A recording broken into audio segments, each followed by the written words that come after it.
할렐루야, 안녕하세요. 오늘은 3월 18일 목요일입니다. 오늘 함께 묵상하실 하나님의 말씀은 출애굽기 30장과 31장, 그리고 마태복음 25장 1절부터 13절입니다. 저는 오늘 여러분들께 이 성막에 대해서 한번 제가 가지고 있는 자료를 좀 공유하기를 원하는데요. 제가 몇 년 전에 그 크리에이션 뮤지엄이라는 곳을 방문할 기회가 있었는데, 그곳에 보니까 실제 이런 성막을 이렇게 잘 이렇게 만들어 놨더라고요. 그래서 제가 비디오 클립을 그때 녹화해 놓은 것이 있는데 한번 쉐어해 보도록 하겠습니다. 성소입니다. 여기는 이게 성막이죠. 번제단이고요. 이곳에서 이제 제물들을 불태웁니다. 그때 누구지? 아살롬이 누가 여기 번역 손잡고 저는 물두멍, 오늘 말씀 가운데 나오는 물두멍. 받쳐질 양 제물들. 네. 저기 에봇을 입고 있는 거예요. 대제사장인가요? 대제사장. 대제사장. 여기는 떡상입니다. 떡상. 그리고 금초대, 그때 분향단. 오늘 처음에 나오는 분향단 다 금으로 되어 저희 있죠. 휘장입니다. 휘장. 예수님 돌아가실 때 찢어졌던. 여기가 스랍 맞죠? 그리고 시은자가 그럼 이거예요? 시은자. 예. 이게 이제 안에 지금 모세 지팡이. 하고 만나하고 쟤는 뭐예요? 언약 언약 기름 십계명. 할렐루야. 감사합니다. 이것은 태버네코. 네. 다음 슬라이드를 보면 이게 이제 오늘 30장 1절부터 10절까지에 있는 분향단의 모습입니다. 여기 보면은 이제 길이가 그리고 또 넓이가 2절에 나온 것처럼 한 규빗으로 되어 있어요. 한 규빗, 한 규빗, 한 규빗. 그래서 정사각형을 이루고 있는데 한 규빗은 45cm 정도라고 합니다. 그리고 이렇게 높이가 보니까 꽤 길죠. 요 41규빗보다 거의 한 2배 정도 돼 보이는데, 그래서 이 높이는 2규빗인데 2규빗은 이제 90cm 정도라고 해요. 그러니까 1규빗이 정확하게 45cm는 아닌 것이죠. 그래서 이제 보면은 여기 쭉 설명이 되어 있는데, 보니까 이 분향단을 캐리하기 위해서 5절에 보니까 5절에 보니까 금고리 둘을 만들라고 했죠. 여기 금고리 둘이 있고 저쪽도 반대쪽에도 금고리 둘이 있고 여기에다가 채를 끼워서 나르도록 하라고 이렇게 말씀에 써져 있습니다. 그런데 이 채도 조각못으로 만들고 그리고 금으로 다 싸라고 이렇게 이야기를 하고 있어요. 그래서 요것은 이제 위치는 이따가 제가 이 말씀에도 나와 있지만 전체적인 지도를 보면서 또 알려드리고, 또 오늘 30장에 나오는 것이 17장부터 21절까지를 보니까 물두멍이 이렇게 나와 있습니다. 물두멍이 이렇게 있는데 이 노스로 만들어졌다라고 기록이 되어 있죠. 그래서 이 물두멍에서는 이제 제사장들이 이제 주님 앞에 회막 안으로 들어가서 제사를 드리기 전에 반드시 손과 발을 씻고 들어가는 곳이 이곳입니다. 그래서 요거는 마지막에 이게 향이 나오죠. 마지막 뒤쪽에 보면은 기름이 거룩한 향 기름이 나오고 22절부터 33절까지, 그리고 마지막에는 참 재밌는 것이 성막에서 가장 마지막에 언급되는 것이 거룩한 향입니다. 왜냐하면 이 향은 이 지성소, 이 여기 말씀해 보니까 36절에 그 향 얼마를 곱게 찌어 내가 너와 만날 회마가 증거계, 그러니까 지성소 안에 이 증거계 법궤가 있죠. 앞에 두어라. 이 향은 너희에게 지극히 거룩하니라. 그래서 여기 대제사장이 이 가져온 향을 가지고 이제 주님 앞에서 하나님 앞에서 이렇게 제물을 바치고 있는 것이죠.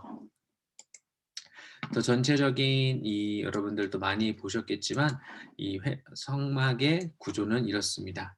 이제 동쪽에 문이 있어서 들어오면 번제단이 있어요. 이곳에서 제물들을 다 태우고 오늘 이제 언급되는 물두멍이 여기 있습니다. 그리고 이제 성소 안에 들어가면 여기가 이제 여기는 성막들이고 이쪽이 전체적으로 성소라고 해요. 성소 안에 들어가면 떡상이 있고 일곱 촛대가 있고 그리고 30장 초반에 얘기한 분향단, 이 분향단은 기도를 상징합니다. 그래서 제가 예전에 성막을 배울 때 이제 대제사장이 하나님께서 원하시는 모습으로 준비를 하고 지성소에 들어갔어야만 했어요.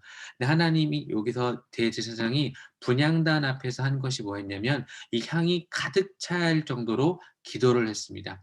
그 기도가 온전히 올려지고 나면 지성소에 들어갈 수 있었는데 이 하나님 만약에 기도가 충분하지 않거나 이 모든 준비들이 제대로 되지 않은 상태에서 그러니까 거룩하지 않은 모습으로 들어가면 지성소 안에서 하나님의 그 거룩한 임재 앞에서 죽어버렸어요.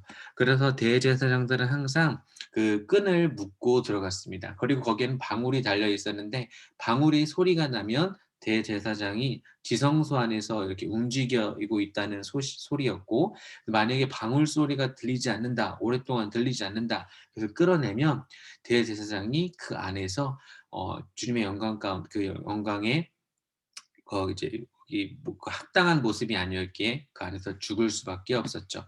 그래서 이 이제 성소의 모습, 성소와 지성소의 성막 안의 모습은 이렇습니다. 네. 자, 그래서 오늘 이렇게 출애굽기 30장의 내용은 여러분들 그림으로 보시는 것이 더 이렇게 이해가 되기 쉬웠던 것 같고요. 특별히 이제 거룩한 향 기름에 대해서는 좀 얘기를 해야겠죠. 30장 기름에 대해서는 어, 23절에 보니까 너는 상등 향품을 가지되 이렇게 상등 향품이 뭐냐? 그러니까 최고급의 기름을 가지고 준비하라는 겁니다. 이 기름을 어떻게 했죠? 모든 성막 안에 있는 기구들에 바르고 또 제사장과 아론의 제사장들에게 바르고 이 대신 이 기름은 다른 곳에는 절대 쓰이지 않게 했습니다. 또 거룩한 향도 이렇게 또 마찬가지죠. 제가 쉬운 성경으로 좀 찾아보니까 이 향 가운데 이 향에 대해서 많이 언급이 되어 있는데 이 어디냐 보니까 34절에 나오는 소야향과 나감향과 풍자향과 유향은 제가 간단히 설명을 해드릴게요. 소야향은 인도에서 나온 향이고요. 그리고 나감향은 그 홍해에 있는 해안에서 모은 조개 껍질에서 채취한 것이 나감향이라고 합니다. 그리고 풍자향은 그 시리아에 있는 그런 나무 관목 껍질에서 채취했는데 이건 좀 자극적이고 쓴 냄새를 풍기는 진액이라고 해요. 그리고 유향은 여러분들 많이 들어보셨죠? 감람과의 나무에서 채취한 진액인데 동방 박사들이 예수님께 드린 선물 중 하나가 유향입니다. 그래서 정말 이 귀한 향들을 가지고 나와서 그 지성소 안에 들어가 가지고 하나님이 만날 그곳에서 이 향을 피우라는 거죠. 이 향도 마찬가지로 하나님께 바치는 것 외에는 절대로 사용할 수가 없었습니다. 그래서 성막의 각용 이런 다양한 것들을 지은데 마지막에 언급된 것이 기름과 향입니다. 그리고 오늘 출애굽기 31장을 보니까 하나님께서는요, 이 모든 것을 모세에게 만들라고 하시고 이 모든 것을 만들 사람들을 지정해 주십니다. 그 사람이 누구였죠? 2절에 나오는 부살렐과 그리고 6절에 나오는 오홀리압입니다. 하나님께서는 부살렐에게 3절에 보니까 하나님의 영을 충만하게 하시고 지혜와 총명과 지식과 여러 가지 재주를 주시며 이 모든 것을 만들 수 있게 해주신다고 했어요. 그리고 또 6절에 보니까 오홀리압이 이제 부살렐과 함께해서 지혜로운 마음을 주어서 하나님이 명령한 모든 것을 만들게 하신다고 합니다. 하나님께서는요, 하나님의 일을 행하시기 위해서 하나님의 그 영을 부어주시고 지혜를 부어주시고 재주를 주셔서 하나님의 일을 할 수 있게끔 해주시는 것을 볼 수가 있어요. 그리고 이제 지금 모세가 하나님 시내산 올라가 가지고 하나님을 만나고 있는 장면이잖아요. 31장에 좀 눈여겨 보여지는 것이 무엇이었냐면은 하나님께서 마지막에 이제 성막을 만들 것을 다 알려주시고 또 십계명도 주시고 다시 한번 반복하는 것이 무엇이냐면 31장 12절부터 17절 보니까 안식일에 대해서 다시 한번 반복해서 강조하는 것을 볼 수가 있어요. 특별히 13절에 너는 이스라엘 자손에게 말하여 이르기를 너희는 나의 안식일을 지키라. 이는 나와 너희 사이에 너희 대대의 표정이니 나는 너희를 거룩하게 하는 여호와인 줄을 너희가 알게 함이라. 14절 읽겠습니다. 너희는 안식일을 지킬지니 이는 너에게 거룩한 날이 됨이라. 그날을 더럽히는 자는 모두 죽일지며 그날에 일하는 자는 모두 그 백성 중에서 그 생명이 끊어지니라. 하나님께서는 이제 모세와의 이제 이 만남이 이제 모든 것을 말씀해 주시고 안식일을 다시 한번 언급하는 모습을 보면서 우리가 이제 안식일, 지금 우리가 주일 성수를 하고 있잖아요. 이 예배를 주님 앞에 주일날 드리는 것이 얼마나 중요하다라는 것을 다시 한번 깨닫게 됩니다. 그리고 이제 마태복음 25장에 보면 여러분들 신앙생활 조금 오래 한 분들은 많이 들어봤을 열 처녀의 비유가 나옵니다. 내용이 어떻죠? 예수님께서 1절에 보니까 천국은 마치 등을 들고 신랑을 맞으러 나간 열 처녀와 같다 하리니. 자, 신랑을 맞으러 비유를 드시는 거예요. 10명의 처녀가 있었는데 5명은 슬기로워서 기름을 준비했었고 5은 미련하여서 기름을 준비하지 않았다고 합니다. 제가 여기 주석책에 좀 찾아보니까 이런 설명이 있어요. 지금 신랑과 신랑과 신부의 들러리들로 이렇게 지금 이야기를 하고 있는데 결혼식에 신부의 들러리로 참석한 사람들은요 굉장히 큰 명예로 여겼다고 합니다.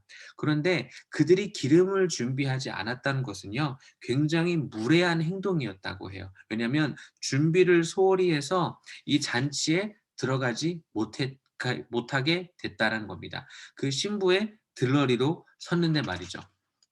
그런데 그 재밌는 사실은 여기서 내용에 보면 5절에 보니까 신랑이 더디움으로 다 졸며잘세. 그러니까 슬기로운 5 처녀들도 자고 미련한 5 처녀들도 잠들었다라고 합니다. 그런데요, 이 예전에는 이게 보면은 등불을 들고 있었다고 기록이 되어 있잖아요. 그런데 이제 발견된 그 증거에 따르면 뭐라고 되어 있냐면 이 등불은 보통 한 번 이렇게 불을 켜면 15분밖에 지속되지 못했다고 합니다. 그래서 그들이 잘 때는 아마도 등불이 꺼져 있었을 거예요. 그런데 여기서 보면은 신랑이 더디 온다라고 되어 있잖아요. 말씀에 5절에 보니까 신랑이 더디 오는데 그때 당시에 이 문화 가운데는 신랑이 도착이 지연되는 것은 굉장히 자연스러운 일이었고 그리고 신랑이 오고 있다는 소식은 도착하는 순간까지 계속해서 전해진다고 해요. 마찬가지로 우리가 지금 이렇게 마지막 세대를 살아가고 있는데 믿지 않은 사람들에게는 예수님이 온다는 소식이 잘 들리지 않지만 우리는 이 말씀을 보고 세상이 돌아가는 소식을 볼 때 곧 주님이 오시겠구나 하고 경각심을 가질 수 있는 것이죠. 그런데 이제 신랑이 딱 왔을 때 슬기로운 처녀들은 자신들이 준비한 기름이 있었기 때문에 바로 불을 딱 켜서 등불을 킬 수가 있었지만 미처 이렇게 준비를 소홀히 한 이 어리석은 처녀들은 다시 이렇게 불을 켜고 기름이 없으니까 불을 킬 수가 없었던 것이죠. 여기서 기름을 가지지 아니하였다라는 것은 어떻게 해석할 수 있냐면요. 보통 성경에서는 기름은 성령님을 의미합니다. 그런데 제가 또 다른 책을 좀 찾아보니까 성령님을 또 의미하지만 여기서는 우리가 알아야 될 성령 충만함과 또 말씀으로 준비가 다 잘 되어지지 않았다라는 것으로 해석해야 된다라고 하더라고요. 그래서 결론은 어떻게 됩니까? 결국 신랑이 왔는데 기름을 잘 준비한 그러니까 성령 충만하고 말씀으로 경각심을 가지고 있던 그 처녀들은 함께 혼인잔치에 들어갔지만 미련한 자들은 혼인잔치에 들어가지 못했죠. 그래서 13절에 보면 예수님께서 신랑이 이렇게 얘기합니다. 그런즉 깨어 있으라 너희는 그날과 그때를 알지 못하느니라. 많은 사람들이 예수님을 믿는다고 하고 나는 천국에 들어갈 거라고 얘기하지만 우리가 늘 그 경각심을 갖고 깨어 있지 못하면 여기 13절 영어로 보니까 watch라고 되어 있더라고요. watch. 어떻게 watch할 수 있죠? 바로 기름을 준비하는 것인데, 기름을 준비하는 것은 늘 하나님 성령 충만한 것과 말씀 가운데 이 시대를 분별하면서 신랑이 오는 소식을 잘 듣고 있어야 신랑이 왔을 때 비록 자고 있었지만 자신이 준비한 것으로 바로 등불을 켜고 그 혼인잔치에 함께 들어갈 수 있었던 것이죠. 제가 여러분들과 함께 나누고 싶은 말씀은 바로 여기서 어디냐면요. 출애굽기 30장 7절과 8절 말씀입니다. 아론이 아침마다 그 위에 향기로운 향을 사르되 등불을 손질할 때 살을 찌며 또 저녁 때 등불을 켤 때 살을 찌니 이 향은 너희가 대대로 여호와 앞에 끊지 못할지며. 여기서 이 아침마다 그 위에 향기로운 향을 사르되라는 것은요, 분향 제단에 그 향을 계속해서 올려드리는 것을 얘기합니다. 분향단은요, 기도를 의미해요. 여기서 보면 아론은 아침마다 그리고 저녁 때마다 계속해서 그 향기로운 향을 피우고 등불을 손질할 때 키인데, 이 향은 너희가 대대로 여호와 앞에 끊지 못할 것이라고 되어 있습니다. 바로 우리의 기도 생활이 아침마다 저녁마다 계속되어서 주님 앞에서 끊어지면 안 된다는 것을 의미합니다. 전 요새 이 팬데믹 기간 가운데 기도를 계속해서 예전처럼 하지 못하는 것이 굉장히 아쉽고, 또 매일 꼭 다 각오를 해보지만 요새 사실 좀 많이 실패하는 것 같아요. 그런데 이 말씀을 보면서 분향단은 기도를 의미하는 것인데, 아론 그 대제사장이 매일 아침마다 기도하고 저녁마다 그 향기로운 향을 사르면서 등불을 손질했던 것처럼 저의 삶도 하나님 앞에서 다시 한번 기도로 채워지는 삶이 되기를 결단하고 나아가길 원합니다. 그래서 마태복음과 말씀도 연결하면요, 깨어 있으라고 말씀하셨는데, 깨어 있으면서 그 슬기로운 처녀처럼 기름을 준비하는 방법은 바로 기도함으로써 성령 충만함을 유지하는 것입니다. 그리고 이 떡상은 말씀을, 오늘 떡상에 대해서 나오진 않지만 이 떡상은 말씀을 의미하는 것인데, 또 말씀으로 충만히 채워져서 이 시대를 분별하기를 원합니다. 사랑하는 우리 대학 청년부 여러분, 이 아론이 아침과 저녁마다 이 향을 사르고 등불을 손질했던 것처럼, 그리고 이 슬기로운 처녀들이 기름을 준비했던 것처럼, 이 마지막 때를 살아가는 때 미련한 사람이 되지 않고 슬기로운 사람이 되어서 주님 오실 때를 항상 귀 기울여 기다리며 오셨을 때 함께 혼인잔치에 기쁘게 들어갈 수 있는 저와 여러분이 되기를 바랍니다. 오늘 하루 좋은 하루 되세요.